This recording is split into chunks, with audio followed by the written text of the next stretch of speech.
The last week of Jesus' physical life, we've began on Sunday, we have made it through Thursday, and we have covered the various activities of each of those days and hopefully been able to glean the significance of those activities as they relate to establishing Christ as one who qualifies to be the anchor for our souls. So that's what we've been doing. We're now going to come to, I'm going to call it Friday, and just offer a little explanation as to why. The activities we're actually going to read about began on what you and I would call Thursday evening. But the Jews kept time differently than we do. Their day began at sunset. And so for their purposes, this is actually Friday activity. And so not to be too confusing, we're going to talk about Friday activity even though it's happening Thursday night. But their perception is that this is an event that takes place on Friday. So just keep that in mind. I want to begin by just noting that if you go through the gospel accounts and read the events of the Last Supper, you will find that there are differences. Those differences may be in the order, they may be in something that was said, but I just want to quickly address and maybe put to rest some concerns over those differences. First of all, those differences are there primarily because they're authored by different people. The Spirit directed the authorship, but utilized the personalities of people. For example, when we read in Matthew and Mark's account, they will talk about, both of them use this phrase, as they were eating. And what that means is there is no continuity, there isn't an order. These are just things that happened while we were eating. And so we need not get upset if one mentions something up here and another puts it down there, because they're just recording the things that happened during this meal. So we need, I think, not to become overly concerned about the differences that exist in those accounts. They are hardly what liberals would consider inconsistencies. They are mere differences in the way that the author chose to frame the event, and in the way perhaps that even the Holy Spirit inspired them to write about those events. So, there, we put that to rest. If you were here last week, I tried to share with you what I thought was an emotional state that Jesus was in. As they prepared for this Passover, Christ was one who, he says, I desire with desire to eat this Passover with you. And we looked at we looked at 6 different reasons perhaps that Jesus would have had such a strong emotional connection to this Passover. One, he may have felt a need to receive support from his followers. He's been receiving a lot of persecution. There's been a lot of things addressed at him and against him personally. And it may have been, I long to eat this because it's going to be a time when I can gather with the people that have been following me, and they'll be supportive of me. We also know that this would be the last Passover that was ever going to be observed, and that may have made some emotional connection to this. That original Passover from Exodus chapter 12 has been observed for centuries, but now this is going to be it because that old law is about to be nailed to the cross. That may have generated some emotion on the part of Jesus. The fact that Christ was becoming the new Passover may have made this an emotional time for him. And we looked at the passage in Corinthians where Paul actually talks about Christ, our Passover. The fact that the meal was being changed, that there was an augmentation being done to this Passover meal into the remembrance of Jesus may have made some emotional connection with Christ. And also the fact that Jesus is obeying God. And some of what he's going to do in obedience is going to be very difficult, but he's nonetheless committed to obeying God, and there's an emotional tie perhaps in just the concept of obeying God. This is what God wants me to observe. I'm going to observe this Passover. I'm going to obey him in the events that follow this Passover. And then also the fact that Jesus knew his time was running short with this group of individuals, that the teaching opportunities that he was going to have with these men was limited now. And that may have generated some emotion on his part. Whatever and however Jesus, his emotional state was at this time, we get to this upper room, And I think it's not just Christ that is in an emotional state. I think we have read this whole account and perhaps missed some of the significance of what was going on. This was not a peaceful observance of the Passover. This was not a typical, we're surrendering to God. Isn't this a marvelous remembrance of God setting us free from Egyptian slavery? That's not going to be happening in this environment. Nor is it like the feast that we will take in just a few moments, where there is this recognition and understanding of the sacrifice of the body and the blood of Christ. It's not that either. As a matter of fact, if we look at what's going on here, there's an awful lot of unrest. This is far from a peaceful meal. And I think we will find as we look at all of this that at best, emotions are tightly twisted. And at worst, they're unhealthy in this assembly for this last Passover meal. I want to suggest three things that I see that perhaps create this emotional environment. And the first one is, I think the environment of this meal is degraded by dishonesty. It's degraded by dishonesty. We've got this rough ragtag regiment of Jesus' followers, and they're reclining at this Passover meal. And if we begin to listen, we find that Jesus is sharing some real deep things about himself. But Christ also makes an accusation about them. Here's what he says. And in the same way, he took the cup after they had eaten, saying, "This cup which is poured out for you is the new covenant in my blood. But behold, the hand of the one betraying me is with me on the table. For indeed the Son of Man is going as it has been determined, but woe to that man by whom he is betrayed." First of all, Jesus just makes it very plain. There's one of you here that's not for me. You're gonna give me up. You're going to betray me. There's one of you here who's going to bear the responsibility for the pouring out of my blood. One of you here is going to get that done. I can only imagine what that did to Judas's emotional state. Just try to think. You're sitting there with this pretense, with this dishonest heart, and Jesus says, one of you is going to betray me. You know, I know what happens to me. Do you think he could swallow? You know, do you think the bitter herbs got stuck in his throat? Do you think the redness, that went up and his ears got red? What do you think? Jesus has just said somebody's going to do this, and Judas knows it's him. That doesn't make for a real settled emotional state. But what really grabs my attention in all of this is not Judas. It's everybody else. Look at what happens. All four Gospels, Luke, and they began to discuss among themselves which one of them it might be who was going to do this thing. Matthew, and being deeply grieved, they each one began to say to him, "Surely not I, Lord." Mark, they began to be grieved and to say to him one by one, "Surely not I." And then John, the disciples began looking at one another at a loss to know of which one he was speaking. It's not just Judas. This thing is disrupting everybody. It appears to me that they were grieved at the possibility that it might be them. I don't see anybody saying and having this confidence, well, it's not going to be me. I'm just devoted. I'm just committed. Is it me?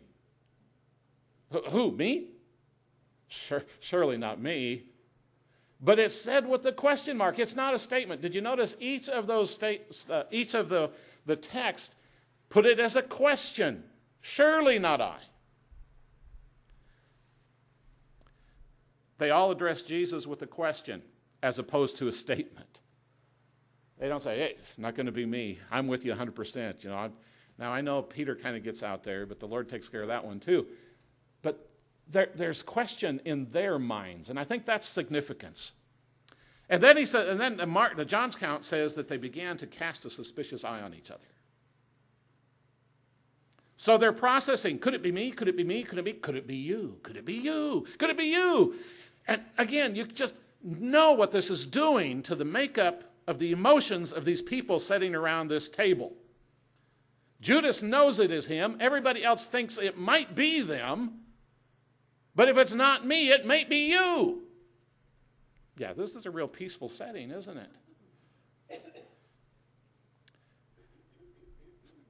What this might indicate? It might indicate that they're all processing the possibility that they know their own devotion to Jesus might be inadequate. Well, I'm sitting here with you, Lord, but could I be that one? It appears they're being very introspective about this, at least initially. It also appears to me that there may be some doubt that comes in that introspection. They also sought reassurance through questioning Jesus. If I ask Jesus if it's me, I'm hoping he's going to say, no, it's not you, no, it's not you. So they're wanting reassurance from Christ. I think there's some things that we can glean for ourselves from all of this. Number one, none of us who assemble at the table of the Lord are free from the need of continual evaluation of the heart value of our devotion to Jesus. In other words, when you and I come to the table to eat with the Lord, and 1 Corinthians 11 makes it very plain that we are to be introspective. We are to be examining ourselves.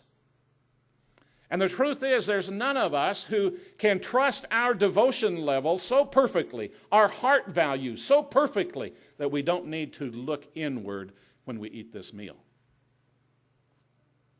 And I think we learned that from the people who ate this first original feast with Jesus.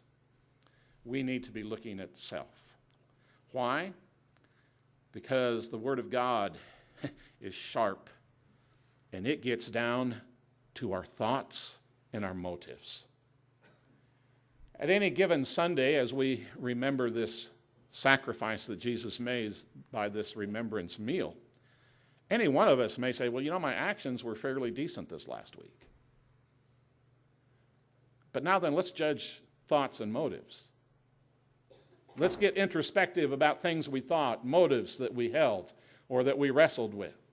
And you see, we're no different than any of those others that were gathered.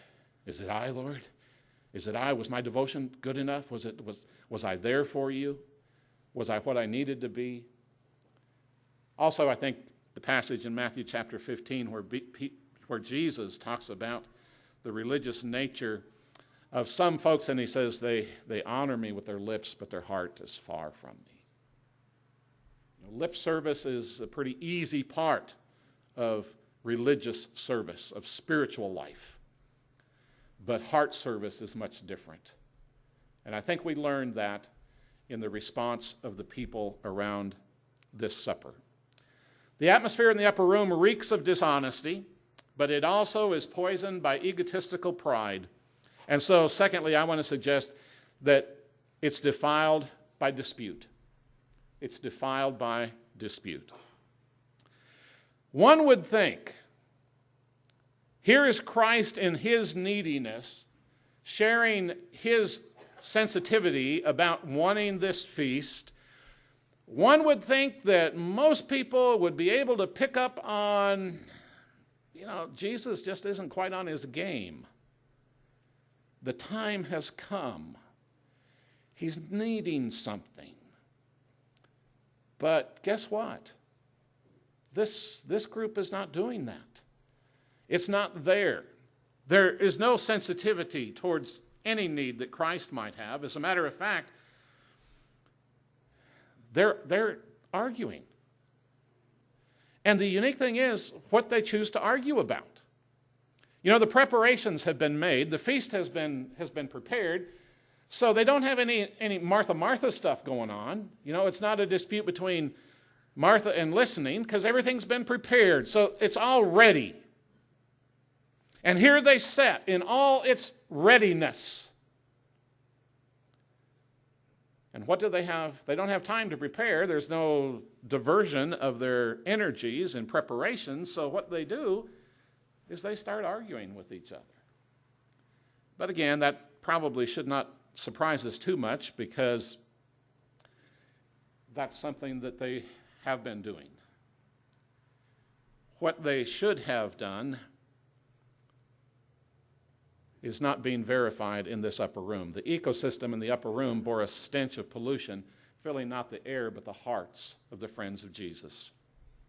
Let's read what Scripture says about this. And they began to discuss among themselves which one of them it might be who was going to do this thing. Now, again, Christ has said, one of you is going to betray me. Luke's account says that generated discussion about who's going to do that. Then verse 24. And there arose also. Now, I see how that this is related to the question, the statement of Jesus. I can see that. But Luke says, not only was there that discussion going on, there was also a dispute among them as to which one of them was regarded to be the greatest. Who is the greatest? Not only who's going to betray, who's going to not follow Jesus, but who's going to follow him the best. And they're arguing, they're disputing at this supper. The word that is used for dispute is a compounded word from philos, which means friend, and nikos, the root word Nike, which means conquer. Literally, they were trying to conquer their friends. And we're not talking about war against enemies. We're talking about the disciples, the followers of Jesus, this body of friends, and they are literally trying to conquer each other. They desire a place of greatness. One Greek lexicon said that the word identifies a fondness for strife and contention. And the dispute was about who was the greatest. The root word that grows from is the word mega, which we understand, you mega anything, and it just means it's big.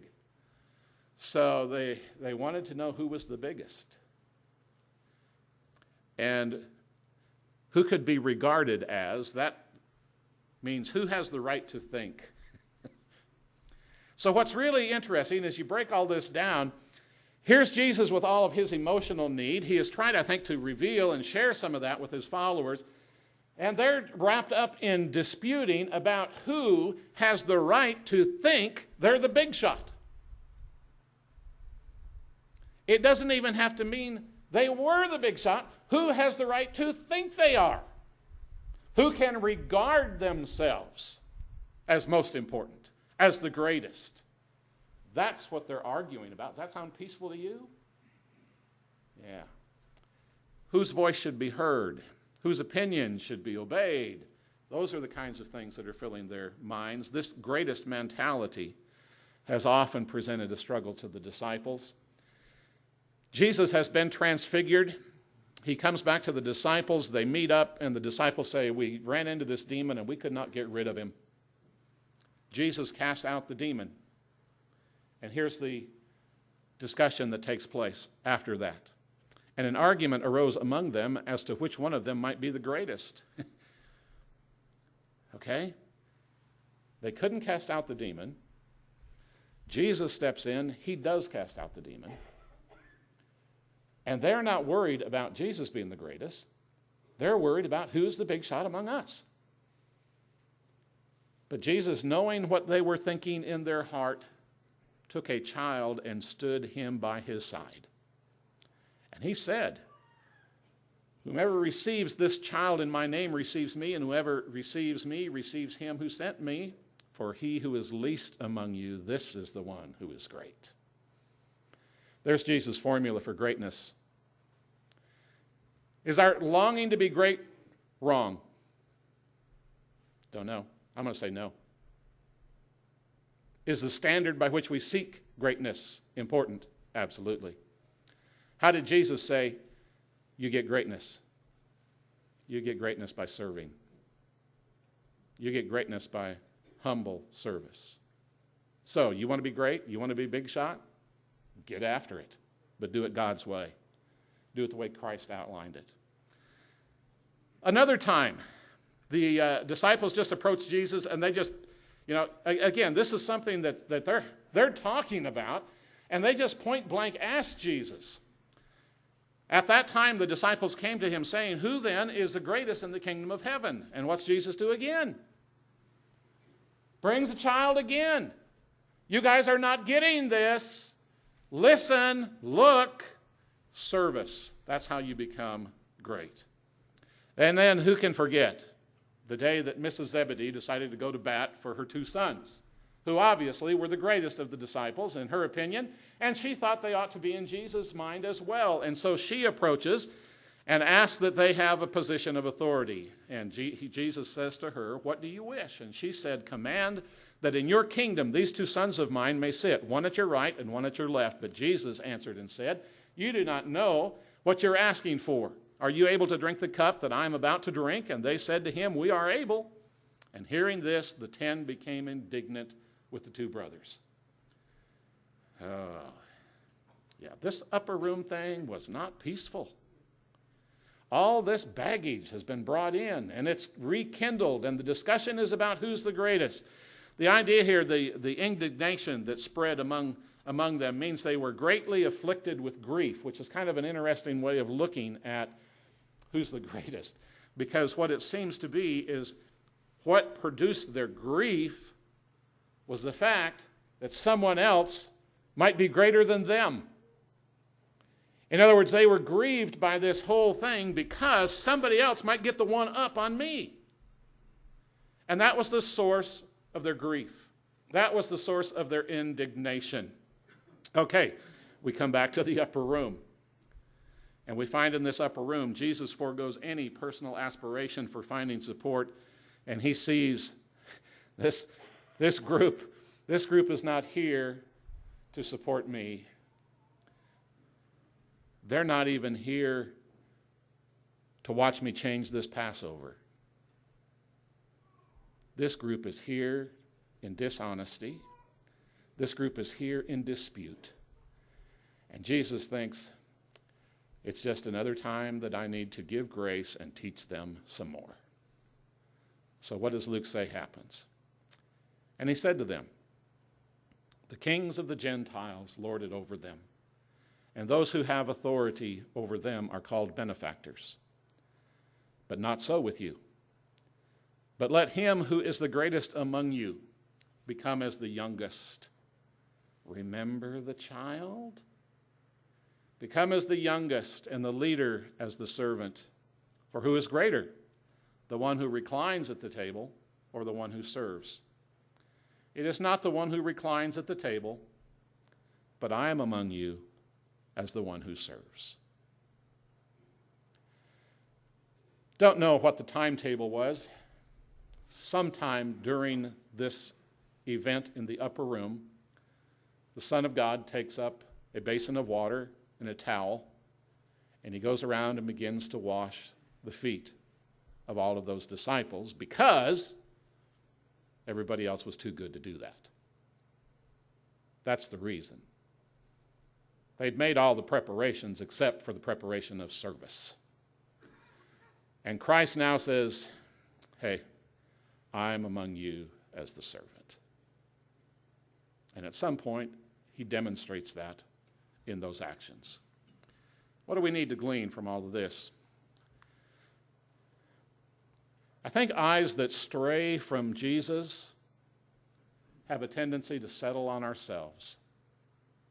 If we take our vision, if we take our focus off of Christ, the place that our vision is going to settle is right here.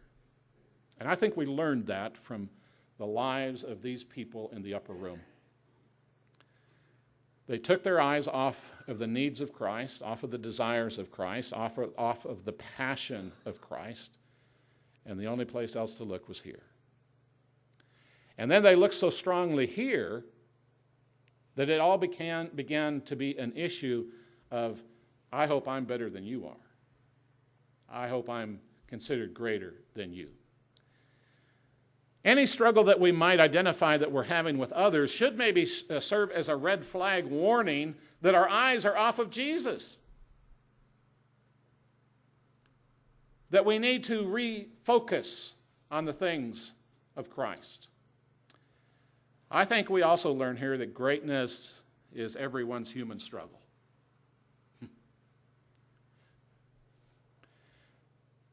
We go back to the first recorded incident of sin.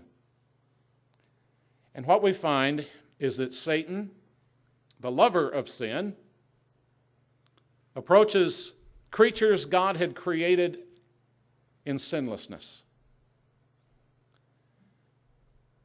And his approach to Eve includes this enticement. God knows that in the day that you eat of that tree, you will what? You will surely die, but you'll not die. God knows what will happen is you will become like God. You will be great. Folks, I think every sin that you and I are tempted with revolves around our desire for greatness. Corrupt standard, but it's motivated by the desire to be the big shot. Be in control.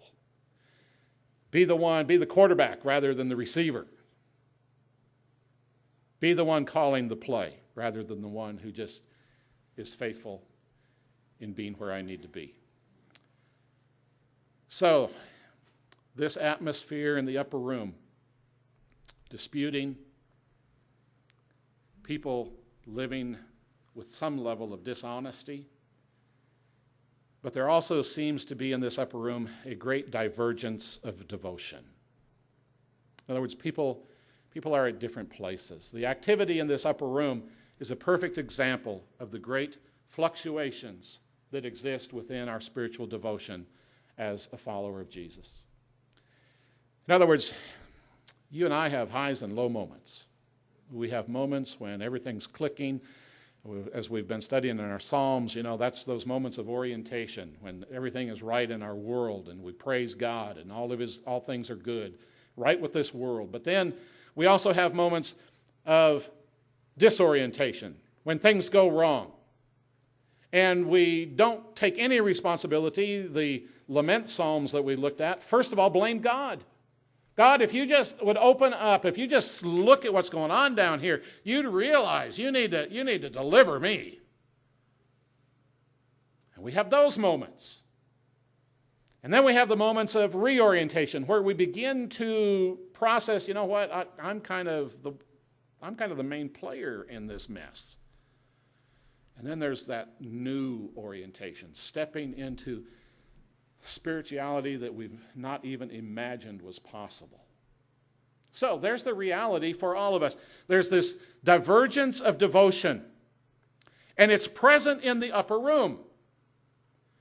All of these people have been with Jesus. They're committed to following Jesus. They've left homes. They've left jobs. They've been faithfully following Christ. But amid all of that, everybody around this table shows a vacillation, and nowhere is that more plainly revealed in the character of two individuals. We've got Judas and we've got Peter. And Jesus has already, Peter, old boisterous, out front Peter has received blessings from the Lord. The Lord's promised him keys to the kingdom. He's got to be feeling, maybe, I am the big shot around here. You can see Peter getting there pretty easily.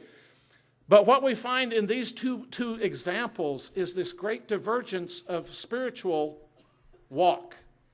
Perhaps even better expressed as a commitment to their spiritual walk. Simon, Simon, behold, Satan has demanded permission to sift you like wheat. But I have prayed for you that your faith may not fail, and you, when once you have turned again, strengthen your brothers. And he said to him, Lord, with you I am ready to go both to prison and to death. And he said, I say to you, Peter, the cock will not crow today until you have denied me three times that know me. Lord, my commitment is there. I am determined. Peter, you're about to go the way of disorientation. You're going to lose your focus so greatly that you will deny me 3 times. Peter said to him, even if I have to die with you, I will not deny you. And all the disciples said the same thing. Not just Peter. They're all claiming this. And then Jesus came with them to a place called Gethsemane. And he said to his disciples, sit here while I go over there and pray. And then later on the text says, and he said to Peter, so you men could not keep watch with me for 1 hour? He comes back, falls them asleep. I will die with you, Jesus. But I'm going to sleep while you're in turmoil. You see this great fluctuation. Judas will betray Christ by kissing him before an arresting posse. Peter will deny Christ by cursing him around the campfire of his crucifiers. Guilt will lead Judas to a tree. Guilt will lead Peter to a knee. A sinful practice ends all spiritual opportunities for Judas. He's so conquered by the guilt that there's nothing more. But a sinful practice will create new life for Peter. I have prayed for you, Peter, that when you turn, you can strengthen your brothers. New orientation. And I have to believe this was one of the most profound emotional moments in Peter's denial. After the rooster crowed, the Lord turned and looked at Peter, and Peter remembered the word of the Lord, how he had told him, before a cock crows today, you will deny me 3 times. And he went out and wept bitterly. Peter got his focus back on Jesus, and he became introspective. Judas became introspective, but never got his focus back on Christ.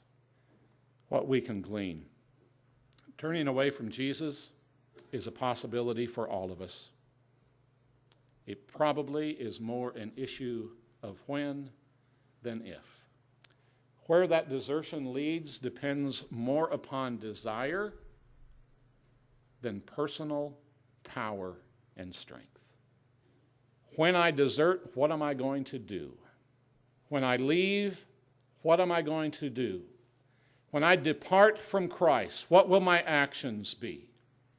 Will I hunt for the tree and seek by my own power to release me from the burden of guilt? Or will I go to the tree and find the Christ who can release me from the burden of guilt? I think we also learned that one's attitude toward their personal spiritual inconsistencies holds the capacity for spiritual death or spiritual rejuvenation.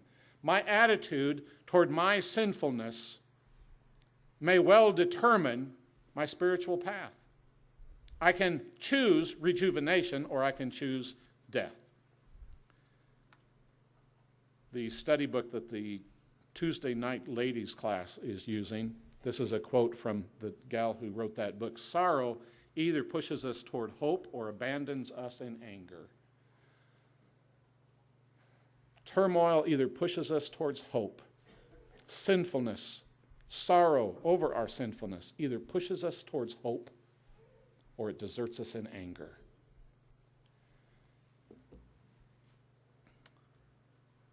Today we have a great opportunity because, as every Sunday, we're going to be given opportunity to eat the meal that Christ said, I want you to use this to remember me by. We also, I think, have a unique opportunity because we have just looked at the setting in which Jesus instituted that supper. It was far from peaceful.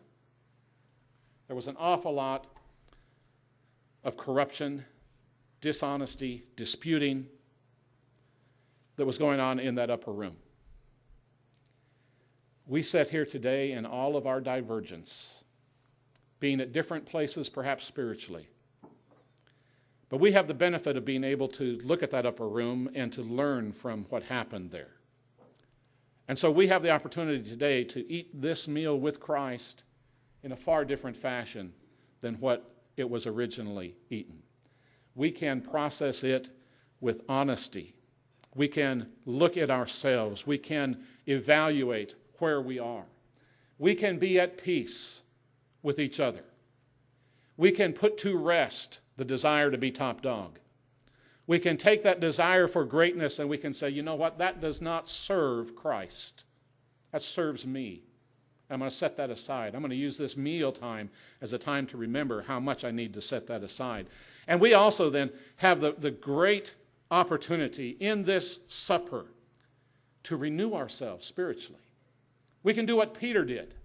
We can recognize, last week I X, Y, and Z'd, and those things just have drained me. The guilt is there, but I can come back and remember that the blood of Christ cleanses me from all unrighteousness.